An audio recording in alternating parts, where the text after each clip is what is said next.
La méthode du burn-out, c'est très simple. C'est tout simplement la stratégie, qui est une stratégie de merde, la stratégie de regarder plein de pornos, de regarder plein, jusqu'à être profondément dégoûté et espérer que ça marche. Est-ce que vous vous sentez la logique foireuse de base quand j'explique ça de manière aussi rationnelle que ça? C'est comme si je te disais, tu veux arrêter de boire, bois 8 bouteilles de rhum. Voilà. Tu seras tellement dégoûté que tu buvras plus de rhum. C'est complètement con. Et je vais vous expliquer pourquoi. En fait, pourquoi ça marche, cette méthode burn-out? C'est que, comme je vous l'ai expliqué plein de fois, on a des récepteurs nerveux, hein, on a des circuits neuronaux qui vont dans le désir, enfin qui s'actionnent grâce au désir et qui s'actionnent grâce au plaisir. Et lorsque vous regardez trop de porno, avec la méthode burn-out, ces récepteurs, à un moment donné, ils sont plus en surstimulation, ils sont plus en sensibilité extrême, ils explosent littéralement. Donc peut-être pas littéralement, parce que je suis pas non plus un expert neuronal, mais en gros, vous atteignez un seuil d'insensibilisation, si je dois dire ça, d'insensibilisation neuronale due à l'excès. C'est comme si, j'allais te prendre un mauvais exemple, il me faudra un bon exemple. C'est comme la rupture amoureuse. On a tous, peut-être pas tous, mais on a très certainement tous vécu, ou alors on vivra cette situation. C'est la rupture amoureuse, tout simplement. On kiffait une meuf, ou un mec, on était très amoureux, donc des gros sentiments, donc des sentiments qui sont tellement intenses que parfois ils deviennent indescriptibles, on a tous, ok. Et là, la rupture. Souvent, ça se passe en début de vie, quand t'es dans tes premières relations où tu gères pas trop tes émotions, où tu comprends pas trop ce qui se passe, c'est là que tu surréagis. Ça se passe un peu moins plus quand tu prends la bouteille, mais en gros, l'idée, c'est quand t'as une grosse rupture amoureuse qui te fait bien mal, tu tombes dans une espèce, pas d'insensibilité, mais d'absence d'émotion. Je sais pas si vous voyez de quoi je parle. C'est lorsque vous avez une rupture amoureuse, vous tombez dans une espèce, vous avez une phase de calme, de plat, où vous dites, ok, ça ressemble un peu à l'acceptation, en fait c'est du déni. Vous dites ok, l'amour c'est pas fait pour moi, j'arrête les meufs, ou alors vous essayez de retourner vers cette meuf, au final vous ressentez plus rien. Au final c'est comme si vos récepteurs neuronaux avaient pété et que vous n'avez plus de sensations, vous n'avez plus d'émotions, vous ne ressentez plus rien. Et ça, les petits gars, ça a un nom, ça s'appelle le, je l'ai noté parce que sinon c'est une galère, le TSPT, qui signifie, parce que je vais vous aider, qui signifie tout simplement, merde, je l'ai perdu. Trouble de stress post-traumatique. Donc là, ça parle sûrement des gens qui, par exemple, ont un accident de voiture, etc. Accident de voiture, accident d'avion, un membre de leur famille qui meurt, ce genre de choses. Mais ça marche aussi, les post-traumatismes, avec les ruptures amoureuses. Lorsque tu as un accident de voiture, tu es tellement sous une avalanche d'émotions que tu ne contrôles pas, que tu ne ressens plus rien. Tu sais, il y a toujours deux types de réactions lorsqu'il y a un événement post-traumatique, comme un accident. C'est soit la personne est complètement affolée, soit la personne est complètement stone. On a tous vu ça dans les films ou en réel, des gens qui sortent, je sais pas, d'un accident et ils sont comme ça. Ils comprennent plus rien, ils sont vides à l'intérieur. Et là, c'est un choc post-traumatique. Ça fait un peu ça avec les relations amoureuses. Lorsqu'on aime trop et que il y a une grosse rupture qui nous fait bien mal, pouf, il y a un espèce de truc qui pète en nous, qui fait qu'on est en post-traumatisme, qui fait qu'on ne ressent plus rien. Et la méthode burn-out, c'est précisément le but. C'est de regarder tellement de porno que tes récepteurs, circuits neuronaux, plaisir, désir vont péter jusqu'à ne plus rien ressentir. Et ça, mon gars, c'est très dangereux. C'est super dangereux. Je l'ai fait une fois. Je l'ai fait une fois sans l'objectif de le faire. Je l'ai fait parce que je regardais tellement de porno que c'était vraiment genre je regardais 5-6 heures par jour tous les jours. À un moment donné, je regarde du porno et je suis en train de regarder l'actrice là qui se dandine et il y a un truc il y a un éclair dans ma tête qui fait ptiouf. Et là je pars tu sais, il y a ma vision, je pars loin derrière moi comme si je m'observais et je suis en mode wow, ok. Et je commence à avoir un nouvel œil sur la vision de la scène, mais je vois plus le désir que j'avais avant, je vois plus le plaisir que je ressentais avant, je vois plus des acteurs qui ont l'air de kiffer, parce qu'avant je regardais pas du porno un peu stylé, je regardais du porno très mainstream, très mécanique quoi, donc pas du tout d'émotion, pas du tout de sensation, il y avait vraiment rien. Donc voilà, je me retrouve dans cette situation où je n'arrive plus à regarder la scène avec du désir, avec du plaisir, mais vraiment la regarder comme je suis en train de regarder ma télé. Hein.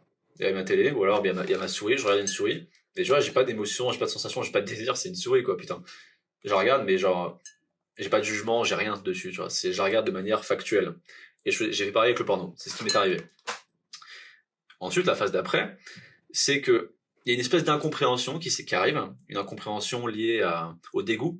Tu commences à ressentir l'absence d'émotion se transforme en dégoût, donc tu commences à ressentir du dégoût par rapport aux scènes que tu vois, parce qu'au final, ce que tu vois, tu te rends compte par ton analyse froide et rationnelle que c'est juste deux corps qui bougent. Enfin, les humains n'existent plus dans ce genre de scène, dans ce genre de sensation où tu as une explosion émotionnelle, tu as une méthode burn-out, c'est que tu ne vois plus des humains, tu vois des espèces de corps qui bougent, des morceaux de chair, des cadavres qui s'entrechoquent, et c'est dégueulasse, quoi. C'est dégueulasse. Donc, tu as un profond dégoût pour la scène, donc tu cliques, là tu te dis, bah, trop bien, j'ai arrêté le porno. Tu cliques, et bizarrement, le lendemain, t'as plus envie de regarder le porno. Parce que t'as toujours ce dégoût, mais qui s'est mêlé avec un petit peu d'indifférence. Et cette indifférence, mêlée à ce dégoût, se propage un petit peu. Et c'est là que ça devient dangereux, la méthode burn-out. C'est, si tes récepteurs neuronaux désir-plaisir pètent trop, ce dégoût que t'as uniquement pour ton porno, qui semble positif vu que tu regardes plus, se propage sur l'ensemble de ta vie. Et moi, c'est ce qui m'est arrivé pendant 2 semaines. J'avais un dégoût profond de la vie, des gens, des autres, des femmes, de moi, de mes parents, de ma famille, de mes amis, des gens dans la rue, tout le monde. Il n'y avait pas un truc qui ne me dégoûtait pas. Ce qui fait que je me rappelle une scène où j'étais dans le bus en région parisienne. J'étais dans le bus et je regardais à la fenêtre les gens qui passaient. Mais je les regardais avec un œil je comprenais pas le sens de ce qu'ils faisaient. Je comprenais pas où ils allaient, pourquoi ils faisaient ça, pourquoi ils vivaient. Je comprenais pas la raison de leur existence. J'avais complètement pété dans ma tête. Hein. Il y avait plus rien qui avait de sens, il y avait plus rien qui avait de logique. Tout me dégoûtait dès que je voyais quelque chose de vivant en général. Je regardais pas un mur, je me disais ah tu me dégoûtes. Non, non, c'était tout ce qui était vivant, donc les animaux, les gens en général. Surtout les gens en général, les animaux ça m'a pas trop fait, mais c'est juste que j'avais plus d'indifférence que du dégoût sur les animaux, mais vraiment les humains. Je regardais les gens, je les observais de manière froide, de manière avec une espèce de distance, comme s'il y avait un mur entre eux et moi qui vous pouviez pas me voir, et j'étais en train d'essayer de comprendre pourquoi ces choses animées étaient là, et pourquoi elles existaient, et pourquoi c'est dégueulasse à ce point-là. Et en fait, voilà, cette méthode burn-out du dégoût m'a détaché complet de la vie pendant 2-3 semaines. Et ça, les gars, c'est très très dangereux. Parce qu'en général, le genre de réaction au burn-out, le genre de réaction post-traumatique, ça amène souvent des dépressions, ça amène souvent des reculs de la civilisation, des isolements sociaux. Et c'est clairement ce que je viens de vous parler. J'étais tellement loin des gens que je m'isolais dans ma tête. Et petit à petit, bon, j'ai déjà quelques difficultés dépressives avec ça, mais ça s'est aggravé à cause de ça. Sauf que la fin de l'histoire n'est pas là. La fin de l'histoire est, comme on s'y attend tous, que au bout de mes 2-3 semaines d'agonie sociale, l'envie de porno est revenue. Donc, pourquoi elle est revenue? Comme je vous ai dit, les récepteurs désir-plaisir ont pété, et il a fallu en gros 2-3 semaines pour qu'ils se reconstruisent, pour pouvoir les réutiliser. Je suis pas neuroscientifique, j'ai pas les détails extrêmement précis en tête, ni en source, parce que j'ai pas fait le travail de recherche derrière, mais je sais que quand il se passe ce genre de post-traumatisme, tes récepteurs neuronaux pètent littéralement au fond de toi, à l'intérieur de toi. C'est comme s'ils étaient décablés. Et que c'est comme si, en fait, tu vois, t'as une espèce j'ai fait un peu de hip-hop. Ça, en gros, là, c'est l'information, et là, c'est la réaction, ok? Lorsque vous avez une information qui passe une réaction, comme par exemple, si j'ai envie de prendre ma souris, hop, information, réaction, je prends ma souris, ok. Des récepteurs neuronaux, information, réaction, information, réaction, information, réaction. La méthode burn-out, c'est donner tellement d'informations pour avoir la réaction voulue, qu'à un moment donné, la vague, elle s'enlève. Et les 2-3 semaines de flottement, d'isolement social, de dépression, de dégoût de la vie, c'est juste le temps que ça se restabilise. Vous pouvez aussi voir comme un espèce de réservoir qui déborde, et c'est juste le temps que le réservoir se filtre pour pouvoir à nouveau le remplir de votre contenance pornographique.